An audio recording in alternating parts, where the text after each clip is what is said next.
Australia's Labour Prime Minister, John Curtin. I'm happy to be back in Australia. I've seen many things and many places.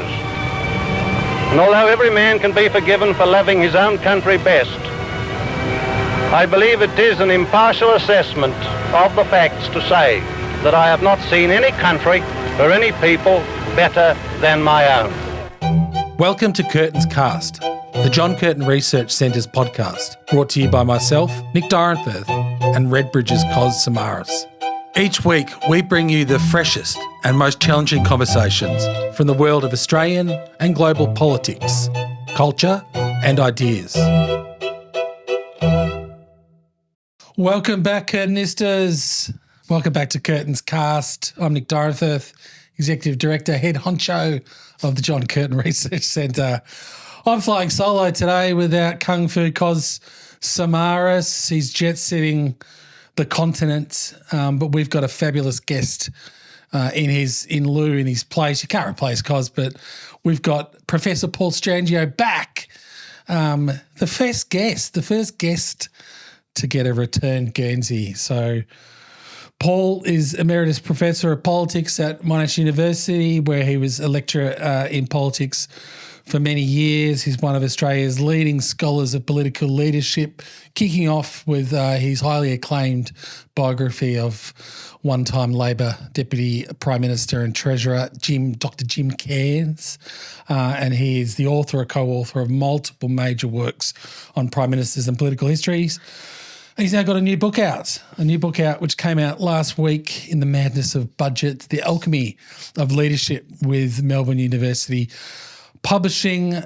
Paul Strangio, welcome back. Thanks, to Nick. Curtin's Cast. It's a great privilege, and if I'm the first to have had a repeat visit, I feel particularly privileged.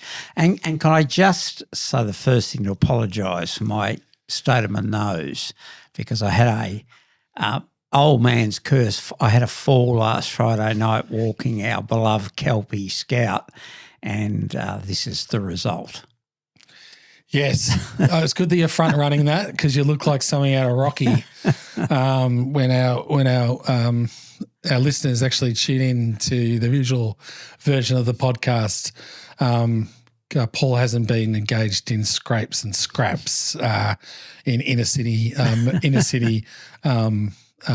genteel Melbourne. Paul, wonderful book, another hefty title, dealing with, big question of modern political leadership. You look at 7 different prime ministers. It's been a turbulent 21st century in Australian politics and global, and I guess in particular Anglosphere politics. We're still sort of, week by week, we're seeing new eruptions in Britain, and the Trump show rolls on in the United States. Politics seems to be permanently unstable. Revolving door prime ministers here and in the UK, collapsing trust, insurgent political parties from Reform to One Nation, the point Cos and I have been banging the drum about in terms of the United States. Whilst, there's a baked-in duopoly there, but effectively we've had insurgents take over the Republican Party with Trump and the MAGA movement. We've got culture wars left, right and centre, and fragmentation, de-alignment, realignment. But you're also arguing that something remarkable might have happened in Australia over the period. Despite the flux, we are a resilient democracy. We often undersell Australian exceptionalism, and we are one of the world's longest continuous democracies outside the US of A. Tell us a little bit about the book, The Alchemy of Leadership. Thanks, Nick. Yes, you sort of running through some of the events and issues of the 21st century. It's almost exhausting, isn't it? But I'd take a big deep breath. It was very much in that context. 2 imperatives for the book. One is, of course, the instability in the office of the Prime Ministership over the past quarter of a century, 7 different Prime Ministers. So one of the fundamental questions that informs the book is why. Right? Was it the fallibility of those different individuals, or is it broader forces working in the political system that some of them you've just mentioned, party insurgencies, the decoupling of the electorate from the major parties and so on and so forth. And obviously it's always going to be both, but I did want to investigate those individuals. And secondly, the second imperative was very much that there has been a long-standing debate in the field of history about, what makes the world. On the one hand, the view, and you're aware of this, Nick, that view that great men make the world, and it had its apotheosis in Thomas Carlyle's 19th century book, and the notion that it is great men who shaped the world. And apologies for using the phrase great men, but by and large it has been men. On the other hand is the view that, no, we're all just corks in the tide, bobbing away, conditions, these forces really control. So any idea that individuals have control, well, it's a facade, it's a myth. So there's always been, those two different points of view. And again, I would say it's somewhere in between. But when I look at you, pick a side, Paul, pick a side. But my point is that when I look at the globe in recent times, I think it's indisputable that we can see leaders making a profound difference. For good and bad. Sorry? For good and bad. For good and actually mainly for bad, I would say. And so I think we're getting a remedial lesson right at the moment about the capacity of individuals to disturb and roil the world. And therefore I think there's an imperative for us to think more about the individuals who rule over us. What is it that's made them leaders? What are the forces that have shaped their worldview and their leadership styles? I think there's a real imperative at this moment to think through those sort of things. And that's what I've tried to do in this book. It's something of a follow-on from two earlier volumes I co-authored with two colleagues, James Walt and Paul DeHart, History of the Prime Ministership. We left off around 215. But in this volume, I've turned up the aspect of looking at the formative aspects of the different leaders, looking at their upbringings, looking at their personality types. Because now I don't want to sound reductionist here, but I think, to some degree we're all prisoners of our upbringings, our psychologies. And again, there's an imperative therefore to know more about that when we look at our leaders. Yes. Well, Psychology 101, isn't it? The influence of Freudian psychology runs deep here. And I think you're right. It does, those formative influences, they've shaped the current Prime Minister. He is the classic version of absent father, strong present mother. And it's also there with Jim Chalmers, Treasurer. That template, that model is there. It was there with it's been there with countless leaders, from Bill Clinton to Tony Blair. Well, one of the patterns I note in the book is that maternal investment is it's a consistent pattern with so many of our special maternal. Bill Shorten didn't make it to Lodge, but it's there with Bill as well. Yeah, it's there with Bill as well. But you think of it, so many of our recent Prime Ministers. And Malcolm Turnbull. Malcolm Turnbull's mum disappeared, of course. But you go back to Howard, strong maternal investment. It was there with Whitlam, strong maternal investment. Hawke, profound.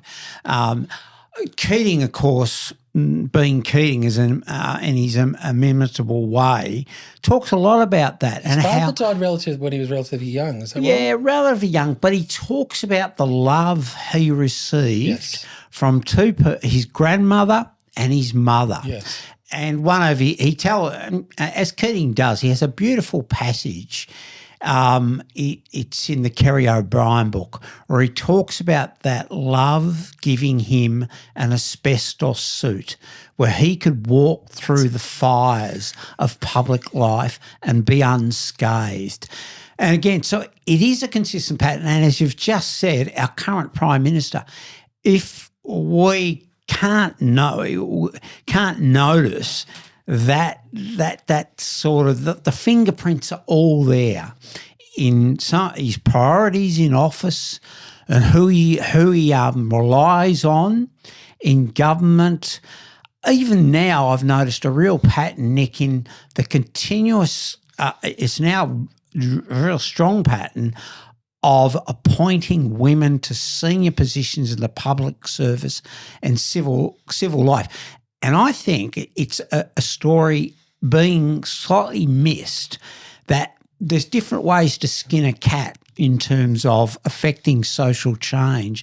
And this pattern of appointing women to high positions in public life is something, as I said, it's Albanese's got his fingers all over it, and I think it's it's under the radar what's going on. It is. Curtinistas, I'm going to keep reminding you across this episode to buy The Alchemy of Leadership, 7 Prime Ministers in a Turbulent 21st Century. If you read the introduction, there's a great story Paul tells, and I'm going to make him repeat the story. You presented a paper at Old Parliament House riffing on your PhD, which became a book on Jim Cairns, and there was one, Edward Gough Whitlam, at the front of the audience, and part of your thesis was diving into Gough's relationship with his mum. That must have been a very, very strange and perhaps awkward scene for a younger scholar. Awkward's an understatement. Nick. I use that story because in the introduction, I talk about why I'm digging more into the psychology of our recent prime ministers in this book. And I provide different reasons. Some of those I've already outlined. But I do acknowledge that for me, it's a curiosity as well. It's a scratch that had to be itched. And I acknowledge also it's an impertinence to think you can really know. And it's a dangerous one too, and I tell that story about, it was in 2002. It was shortly after my biography of Jim Cairns had been released, and I was invited to a conference. It was to mark the 30th anniversary of the election of the Whitlam government, and I was something of an oddity there because I was a Cairnsite among all the Whitlamites.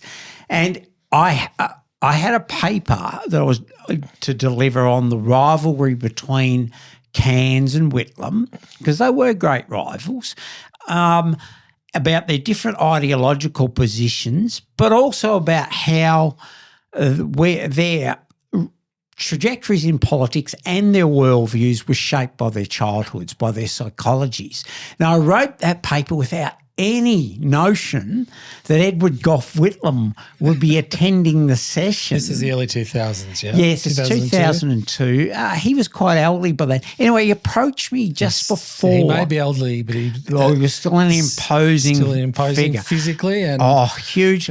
Now, his legs were giving out at that point a bit. Anyway, he approached me just before the session to talk to me. He wondered who was this, young sort of whippersnapper writing about, Jim and him. And anyway, we had a nice conversation, and then he leaned on me and and I helped him to the room where I was giving the paper. He sat down straight in front of the podium, squarely looking me in the eye, and I knew I was about to start delivering a paper about his relationship, including about his relationship with his mother.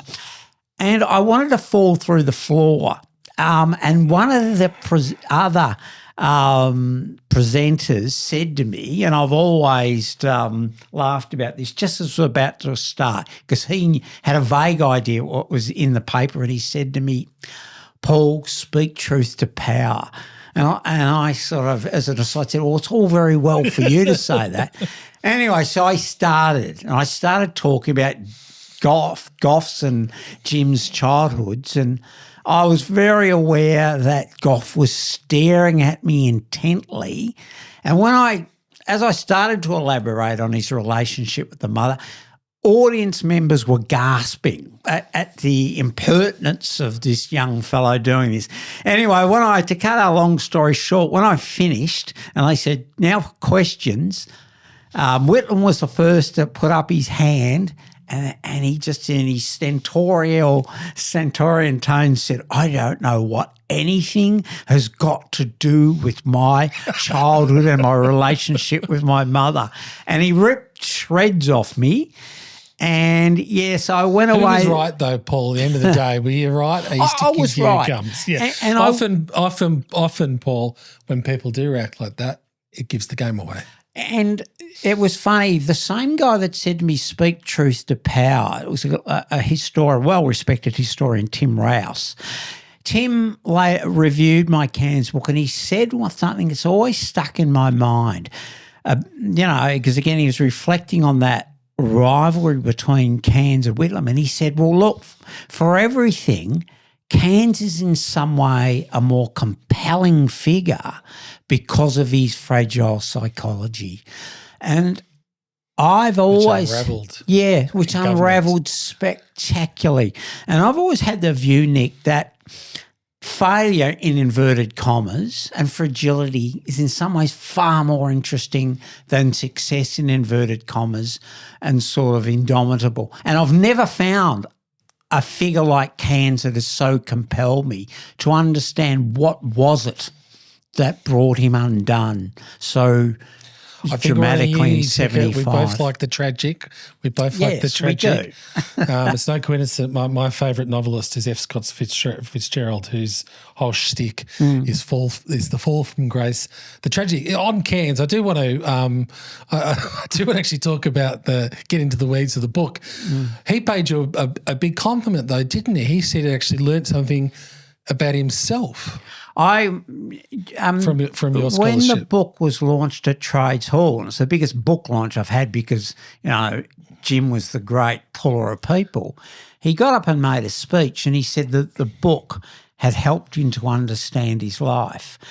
And I thought, because the book was difficult for him, it was no hagiography, and I think that reflected again that Cairns is underappreciated man. He's a giant of post-war Australian public life. He did something extraordinary in leading a mass extra-parliamentary movement. He was a man who followed his ideas to his detriment. So, yeah, for a biographer to have someone say that to you, is very moving. Moving. We're getting into nostalgia here, Paul. I remember being a young man at Monash University just before I met you, and Dr. Jim Cairns was out the back of the Union Building selling his New Age books, and it was a bit of a sad sight, but I was also sort of stunned because being a very politically aware sort of 18 and 19-year-old, I sort of looked around and he was there and he's sort of lonesome at a table, and I looked around, I thought, why aren't people swarming around the table? I said, this man was Deputy Prime Minister and Treasurer.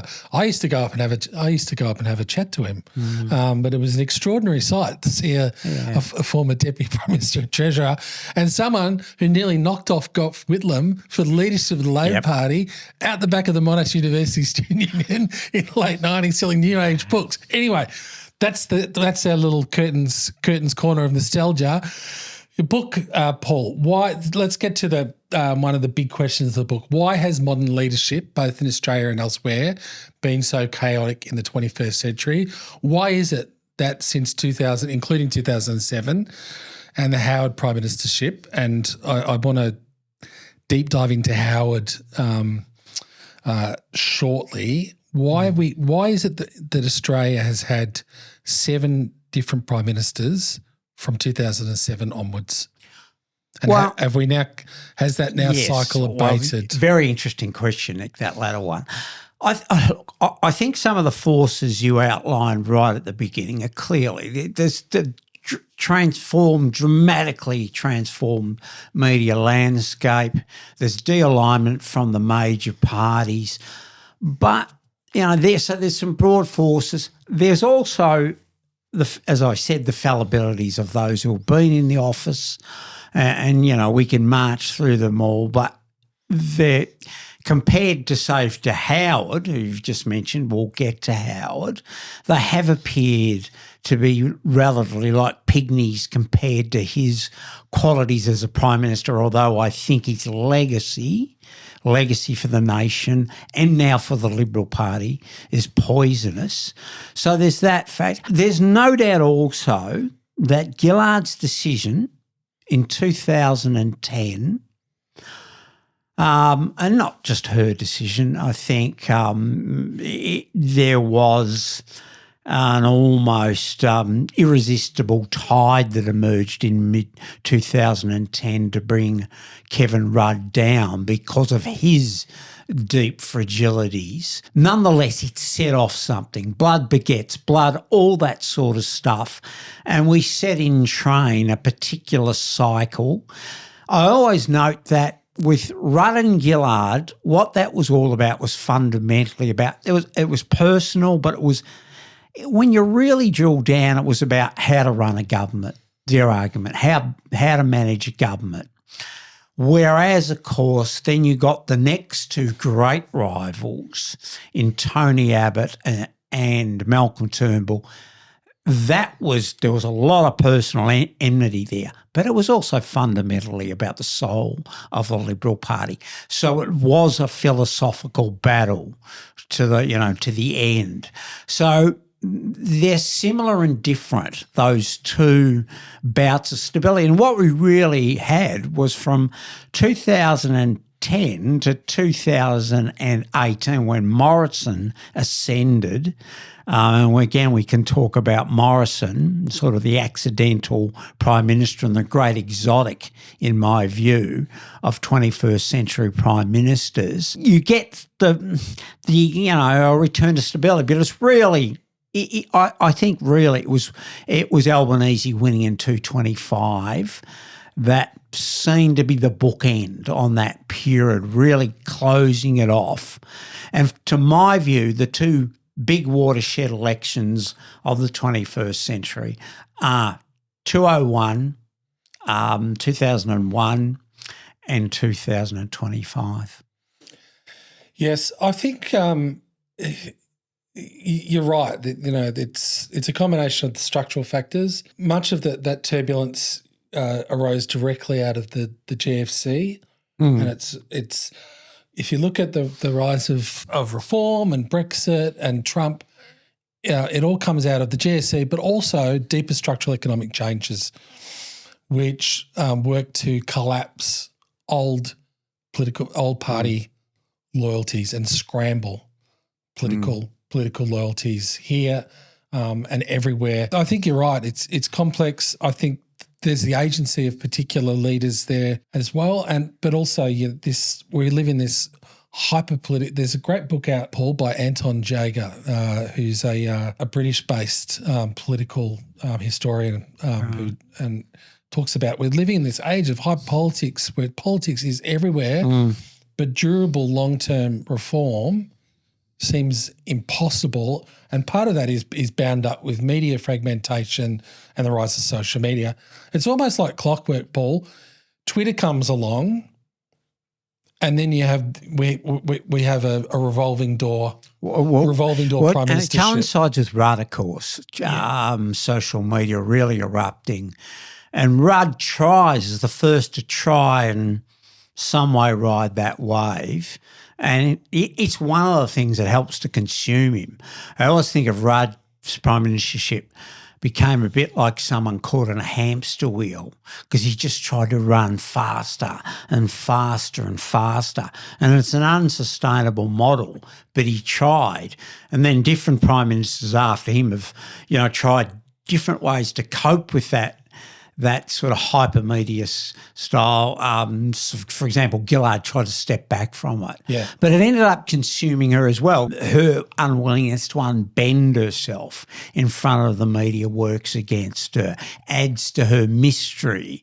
And again, it's one of the factors that allows, all the sort of stereotyping and the awful sexism to go on, because she won't explain herself, as people are constantly demanding. So, coping with that cycle has been, I don't think any of the prime ministers have quite known how to do it. It's confounded them. Now we see Albanese. Now, I think he's got some real strengths as a prime minister, but obviously being a communicator-in-chief is not one, I don't think. Yes, Gillard struggled with that. She'd be another fascinating psychological study, just because she had two really normal, loving, hardworking parents. There's no absent parental figure there like Rudd. We missed Rudd at the start there when we were reeling off the absent father, strong mother. But I want to come to Howard. Howard looms large here, doesn't he? He has. It's like the old saying of Marx. Weighing like a nightmare on the generations. Weighing like he's still alive and kicking, but metaphorically, his government and he personally, he has weighed like a nightmare on the brains of the living, and it's caught up with the Liberal Party. And this is something that I and others warned about for a long time, that he was baking in structural problems with what you call his smuggling of conservative populism and very, very successful appeal to boomers, who were the key demographic which underpinned his victories from 96 through to 2004. But they are an ever dwindling, declining share of the electorate. We know that millennials plus Gen Z are now half of the electorate, and the modern Liberal Party is struggling to speak to them. That came across very strongly in Angus Taylor's budget and reply speech, which looked like a budget which could have been handed down, or a budget reply from the early 2000s, framed very much in terms of aspiration, the so-called assault on aspiration, really speaking in a different moral and economic universe to Labor's pitch around the government. This is the first intergenerational budget. But Howard really does loom large, for better or worse. It does remind me, Paul, when we were speaking before, when we talk about the impact of leaders, it can be for good and bad. I'm reminded that one Joseph Stalin was Time magazine's Person of the Year twice in the 1940s. That wasn't an ethical or moral judgment. It simply spoke to his influence on global politics. So I'm not meant to be comparing. I'm not comparing Joseph Stalin to John Howard. You're right. He is the giant of the 21st century today. There's no doubt about that. His shadow looms profoundly. And if I was to over Liberals and Labor, by the way. Exactly, and that's a really important point, because the Liberals have tried to mimic him and double down on his what I call Howardism. And Labor at the same time have internalised aspects of Howardism. But I talk about what's this notion of an alchemy of leadership and what the qualities are to be a successful, accomplished leader. And one of them I pick out, and one of them I think is, and I'm jumping off people like Max Weber here, is this notion of a firm taming of the soul. So emotional regulation, capacity to chug along, not be knocked off course. Also, it entails things like the capacity to learn from mistakes. Now, Howard's superhuman in that regard. And I seriously think that. He is superhuman. He's psychologically bulletproof. He's indomitable. He's a great learner and all those things. But we should always remember, when he came back to the leadership in 1995 against Keating, he saw a deficiency in Keating, and that was, and some ago I think it's a reheating of Whitlamism, And my argument in the book is really how its whole career was about his finger in the dike against the Whitlam modernisation, pluralism agenda. His whole career can be read that way. And he saw in Keating someone who was very much, as I said, invigorating that agenda again, native title and so on and so forth. And what he did, and he's extraordinarily clever, he played that populist trick. He said, they're the elites, the marginalised, those who have traditionally been outsiders are now the special, the privileged, and he flipped that. And he flipped it too. Incredibly cleverly and exploited resentment out in the community. And, of course, that conservative populism, it's there. He's still working it through until 2001, or he sees another great opportunity with the Tampa to reinforce that. There's other elements to the Howardism. There's the securitisation of politics. There's the hostility to climate change. He still calls himself an agnostic. He's always been letter perfect, Howard. So he doesn't say he doesn't believe in climate change. He's an agnostic. That is actually, it's a canard. He doesn't believe in climate change. But what I'm effectively saying is all those things are taken up by his successors, but they're less agile, they're less effective, they double down on it, and it's distilled into a very toxic brew over the course of recent decades till we get to the point where I think the Howard legacy is now being played out, and a party, it curdled. That legacy, because it fundamentally lacked an empathy for anyone outside his imagined community, and which his imagined community came out of 1950s. And I don't want to go down that sort of that path of saying, Howard's a man of the 50s and stuff, but nonetheless, his view of Australian society was very much forged then, and he struggles for empathy for those outside. So there was always a danger it would curdle. That came out most dramatically, and there's only really once where he lost his temper and composure publicly, which was famously, I think, in 1997, speaking to an Indigenous audience who turned their back to Howard.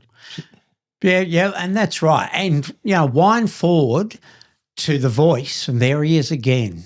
And there's one of the things I try to do in the book is use The Voice as a moment where all the modern prime ministers, you get their different worldviews coming together, almost colliding.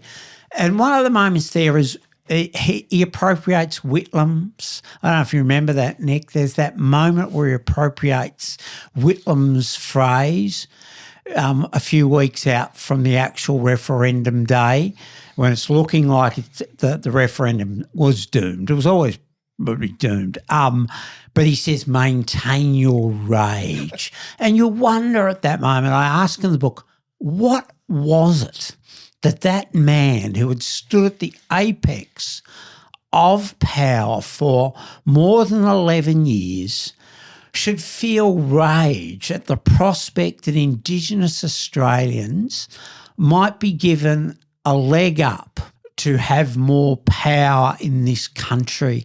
And again, to me, that's a moment, again, you see that lack of human empathy.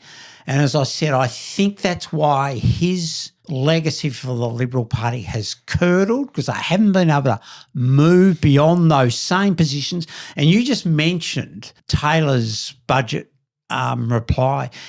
I sat there thinking, I'm in 2001. I'm in 2001. And the newspaper coverage was the same, Paul, with the Daily Telegraph out there. I know it's trying to sell papers.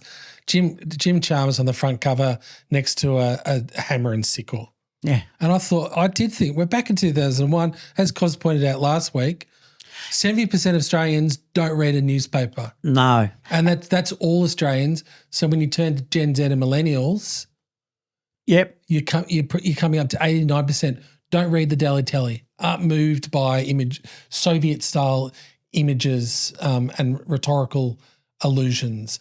The other point, and I asked this, I asked Cos this question because we're talking about the complex interplay between leaders, policies, and parties, but we have to confront the big question. More and more, I think Howard created a Frankenstein here. I use that phrase. It's not just the cultural populist conservative nationalism, the populist grievance politics, but also in economic policy, the extension of the free market reforms of the Hawke-Keating years, the boomer-friendly capital gains and negative gearing housing policies. School funding. He created a Frankenstein. And the other contradiction here is, Howard oversaw a huge influx of immigration, one of the greatest influxes of immigration in the 2000s, particularly sourced from China and India, which is the great contradiction because the question I asked Cos was, you get the feeling that in the 2020s, the Liberal Party fundamentally is either at ease or just particularly like modern Australia. No. It's a big statement, but I how else to interpret? And I think, again, that goes back to Howard. He was never comfortable with the emerging society. Now, it goes back, if you want to talk about psychology, I think Howard is a character where you don't see many insecurities. In fact, again, I would say he's always presented as psychologically bulletproof. But surely in the 60s, there was an insecurity. He was an unprepossessing looking man. He suffered from acne. He didn't fit into this emergent society. He's brave. Now, he goes on those university campuses to argue the case for the Vietnam War amongst all the, long-haired youngsters. He's a man of enormous conviction and bravery, but he's against the tide fundamentally. And the fact he is, as I said, the finger in the dike is ultimately caught up with the party. And now this recent budget by Taylor, the other thing I draw your attention to is the climate change statement. So the statement on climate, we're not even, they're regressing even from, the nuclear reactors, but really we're going to fire up coal again. And the question is, are they really going to win millennials, Gen Z, the alpha gens with all these positions? How do they think they're going to speak to them? I've got young children, well, not that young, Nick, but in their 20s, and they exist, the Liberal Party and these young people. Now, some Liberal supporters would think that's because I've, inculcated my kids with particular mindset. It's not that. It's their lived experience. No. It's their lived experience in diversity, and they don't get it. They don't get that antipathy to diversity. They don't get it. They don't, Paul. Your book's out at Melbourne University Publishing. I'm thrilled to have a title with them out next year, and it dives into a lot of this. Yeah. There really wasn't a generational cleavage in Australian politics before the Howard era. Cos and I've crunched the AES numbers and Cos's data. In 1987, for instance, the split of younger voters was 52-48 to Labor. Mm-hmm. So yes, the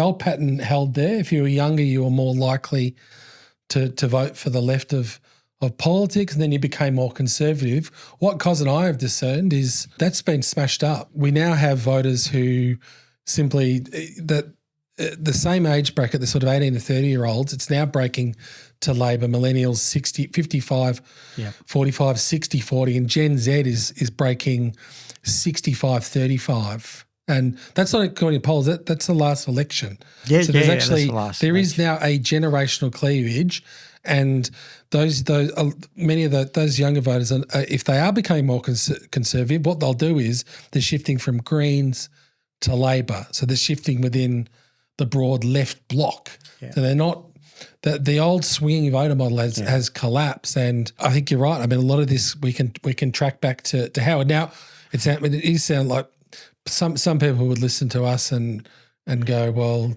he won 4 elections on the trot. So my question is, where does he sit in the pantheon of Australian prime ministers? I'm asking you to perform a Herculean task here, but how do you rank those 7 prime ministers? Discussion we've had previously before. I think with the benefit of hindsight, I wonder whether Scott Morrison, despite the left's antipathy and the fact that he really lost power in 2022 because Labor presented themselves as anything but Morrison, but I wonder whether history won't be a little bit kinder to Morrison, because after all, he governed through a once-in-a-century pandemic. I give him some credit for that in the book, and I also note some of the critics of COVID management, and I believe that's true of both the national and the state level, speaking with the benefit of hindsight, whereas, they were extraordinary days, the decisions that were being made. However, on Morrison, and I reached the judgment he's the most repugnant of our modern prime ministers, because and I think he's an exotic. I don't think the Australian public understood him when he became Prime Minister in 2018, or how really could they have? But I don't think any of us really understood him until his memoir was released. Now, that is a book that sank without a trace, and it was laughed at. Grace Tame wrote a review, and it was an excoriating review, and it's a god-awful book, and I use the word God advisedly there, but it's also a very revealing book, because what it is, it's sort of memoir of his prime ministership, but also interweaved with passages of scripture. And it also tells us about, the epiphany he had as, I think it's an 11-year-old, out actually in Melbourne's eastern suburbs on a weekend away with what was known as the Boys Brigade, no sort of Christian version of the Scouts. And Morrison's religiosity, it's sincere, deeply grounded, lifelong. But it is more North American in sensibility than Australian, and I think it explains so much. And Morrison genuinely believes this, that he's got a direct line to God. He can confer with God.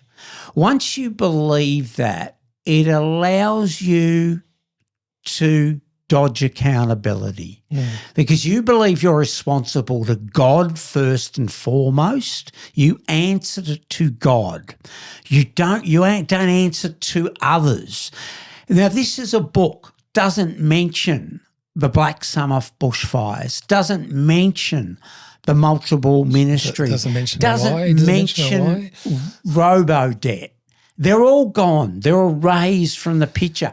And this tells me something about him. He can actually fool himself, because, again, he believes it's all to do with him and God. He's a complete exotic in our political culture. There's no existential angst there, is there? No, there's no existential angst. He does say at one point, well, I might have made mistakes, but I'm not lying here on a couch getting therapy. Again, it's between me and my maker. Butt out.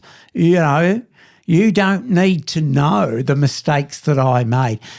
He's an extraordinary character, I think, as an Australian Prime Minister. So I find him, as I said, I use that word, repugnant, as a that's a harsh term, but as I said, I really think he once Australians woke up to him and saw through all the shimmer, because there's also the performative aspect. So much of him was a performative act. Yeah, no, the The whole persona of ScoMo was invented. Yeah, it was invented. Heading off to see the Cronulla Sharks when we know that he was from the eastern suburbs. He was a rugby and he union. followed rugby union. Yes, exactly. So Australians did see through that. They also, they saw through the chaos of the Labor years as well and rewarded Abbott. It's very hard to judge many of these prime ministerships because their duration was so short and ephemeral. But then it leads us on to, I guess, the final question, the theme is, has Albanese snapped the revolving door prime ministership, that chaotic, dysfunctional politics, or are we a series of news polls and a potential disaster away from restarting it, or has the fact that he is the first prime minister to win a second term in his own right since Howard in 98 or 2004, depending on the way you're looking at things, and has Albo matured in the job? And it's interesting, we spoke earlier, Paul, about the influence of Howard over the Liberal Party and the influence of Howard over the Labor Party. It's interesting that Albanese in public specifically said that he wanted to present as a Labor version of Howard. And maybe he's succeeding. Yeah. Well, you think about it, and the similarity, of course, both spend an awful amount of long time, in Parliament before they become Prime Minister. And I note this, there was a point in the Parliament where early on in Albanese's career, because he came in 1996, the election that Howard is elected, he delivers a withering, mocking speech about John Howard, very personal attack. And yet I think over time he sat watching Howard over the dispatch box and learnt a lot from him, that indomitability, that, you've got to be wily and all those sorts of things. He's gradually, I think, accumulated those things. Has he broken the cycle? Well, he did by winning the 2025 election. But I just wrote an essay in Inside Story where I said, well, okay, we're now getting not very good polls for the government. Since obviously the Bondi massacre, I think gloom's descended on the nation again, the Iran, Trump's invasion of Iran, and all the cost of living. But I just think we need to be careful not to repeat what we did in 2023-24, where there was a lot of gloom about the government. That they were sort of sleepwalking to defeat. Albanese was sleepwalking to defeat, getting spooked by the opinion polls. And I'm increasingly in the view, what are opinion polls? What do they tell us really? I think they're a way for the electorate to vent frustrations. Not much more, I think. Their predictive power, I think, unless you're getting really close to an election, I don't think it's great. So I don't think we should repeat.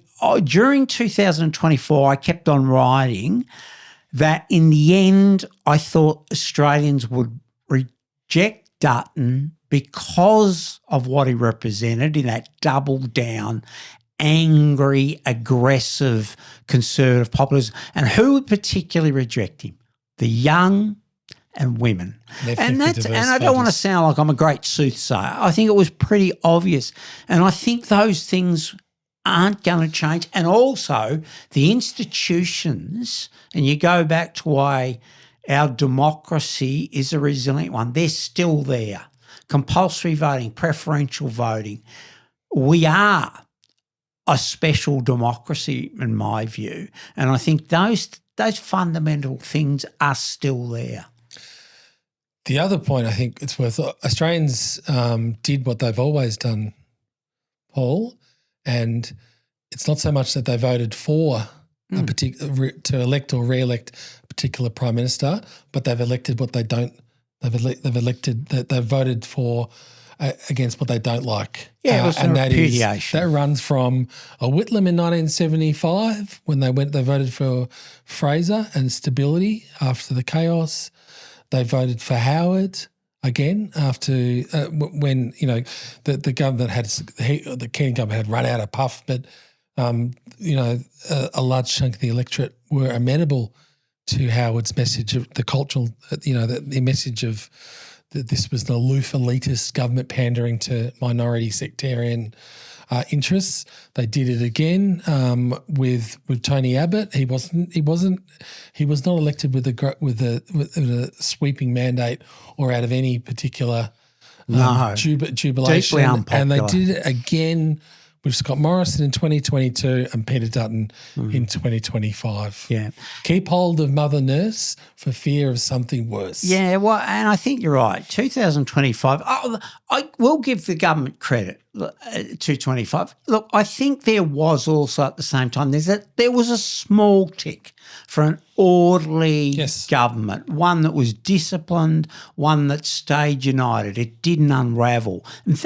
That's very important. And one that wasn't seen to be kowtowing to the chaotic Trump presidency. And scandal-free. So there was a small tick, but there was a large repudiation. And one of the questions I asked in the last chapter, Nick, is Howardism over? Now, of course, it's not over. There are still elements in our public life. But oddly enough, I do say his legacy for the Liberal Party, he's almost killed the thing he most loved. Mm. But in one way, I think the Liberal Party is now departing from Howard because of everything else. He was a man of great convictions, knew where he wanted to head, but he was also pragmatic. Now, the Liberal Party now seems to me have lost its political mind increasingly, and that's something Howard would never have done. There we go. You said something positive about John Winston Howard. Paul, thank you. Curtinistas, if this conversation hasn't piqued your interest and your intellectual curiosity, well, I don't know what's wrong with you. But if it has, and if it hasn't, you need to get out or run down to your nearest quality bookshop or buy online The Alchemy of Leadership, 7 Australian Prime Ministers in the Turbulent 21st Century by Paul Strangio. It's out with Melbourne University Publishing. You can even get it as you can definitely get it as an ebook. You can also get it. I wonder whether it's an audio book. Cos is in the audio books, Paul, and we can finish. You can issue a challenge to Kung Fu Cos Samaras, which you were going to issue him with.